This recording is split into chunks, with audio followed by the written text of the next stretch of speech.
বরিশালের আগুয়েলছাড়ায় মৎস্য অফিসে মিলল মদের বোতল, তদন্তের নির্দেশ। বিস্তারিত দেখুন কাজী সোহানের প্রতিবেদনে। বরিশালের আগুয়েলছাড়া উপজেলা মৎস্য অফিসে মদের বোতল পাওয়ার ঘটনায় প্রশাসনের পক্ষ থেকে তদন্তের নির্দেশ দেওয়া হয়েছে। স্থানীয়রা এ ঘটনায় নিন্দা জানিয়ে দোষীদের বিরুদ্ধে আইনগত ব্যবস্থা নেওয়ার দাবি করেছেন। জানা গেছে, দীর্ঘদিন ধরে উপজেলা মৎস্য অফিসে বসে মদ পান করে আসছিলেন কিছু অসাধু কর্মচারী। সম্প্রতি ওই অফিস থেকে গ্রিন ভুট্টা নামে মদের একটি বোতল উদ্ধার করা হয়। এ নিয়ে অফিসের ভেতরে ও বাইরে চাঞ্চল্যের সৃষ্টি হয়। নাম প্রকাশে অনিচ্ছুক একাধিক কর্মকর্তা জানান, সরকারি এই অফিসে এমন অনিয়ম আগেও হয়েছে, তবে এবার বিষয়টি প্রকাশ্যে আসায় তদন্তের দাবি উঠেছে। স্থানীয় সচেতন মহলও বিষয়টি নিয়ে ক্ষোভ প্রকাশ করে বলেন, সরকারি অফিসে এমন ঘটনা কোনোভাবেই মেনে নেওয়া যায় না।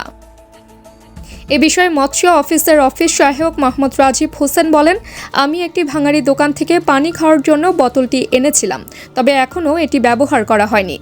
তবে উপজেলা মৎস্য কর্মকর্তা মানিক মল্লিক বিষয়টি স্বীকার করে বলেন, অফিসে মদের বোতল থাকা কোনোভাবেই গ্রহণযোগ্য নয়।